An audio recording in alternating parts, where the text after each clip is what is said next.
Stanković, profesorka sam srpskog jezika u Srednjoškolskom centru Milorad Blačić. Spremala sam sa svojim učenicima Svetosavsku akademiju. Danas neću govoriti previše o zaslugama Svetog Save, govorit ću o svojim talentovanim učenicima i o njihovom trudu i entuzijazmu da svaki događaj u ovoj našoj školi obilježe. To su naši talentovani učenici koji redovno na liturgijama izvode ove numere. Kada sam im rekla za svoju ideju šta je moja vodilja kroz Svetosavsku priredbu, oni su se zaista dosjetili ovih pjesama i onda smo tekst i numeru uklopili. Tu mogu da se čuju njihovi raskošni glasovi i zaista sam srećna što smo se podsjetili naše duhovne tradicije i neke starine. Danas je u našem centru obilježena školska slava Sveti Sava. Naime, naši učenici su pod budnim okom profesorice Suzane Stanković pripremili jednu zaista lijepu priredbu kojom su nas proveli kroz život i djelo Svetog Save, našeg prvog prosvjetitelja. I kao što ste mogli da vidite i mogli ste da se uvjerite na licu mjesta, ta priredba je zaista lijepo izgledala i sa jednom dobrom porukom i poukom za sve nas ovdje koji radimo u prosvjeti, koji radimo u osnovnoj i srednjoj školi, da lik i djelo Svetog Save, odnosno njegov put, njegova djela, njegov način rada, njegovo ophođenje sa društvom u cijelini, da nam treba da budu uzor i primjer kako mi treba da se ponašamo i kako da njegujemo kult Svetosavlja i srpstva.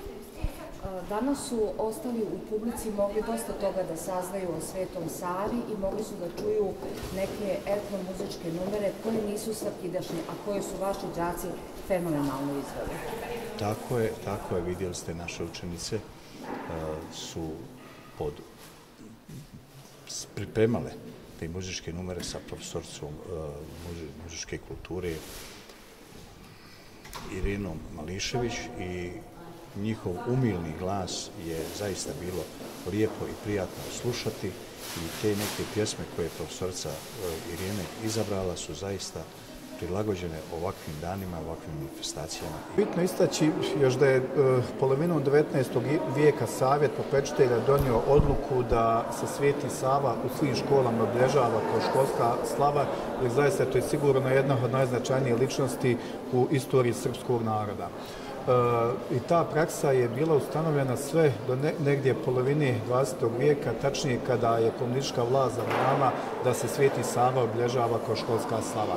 I ta praksa je trajala sve do 90. godina. Evo danas smo mogli da čujemo informaciju, vjerojatno direktor to našao u ljetopisu škole, da je Sveti Sava 1993.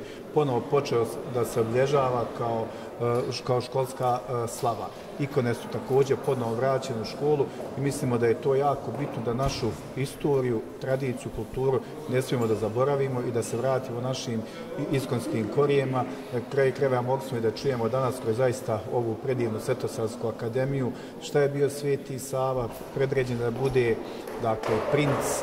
On se okrenuo, da kažemo, tom Božijem životu, otišao je monahe i zaista sve ono što je radio za srpski narod, evo i dan danas, nakon 800 godina, nakon njegove smrti, mi dalje pričamo o njegovom liku, o njegovim djelima, sa njegovim likom na zastavama. Srbi su također kretali u mnoge ratove.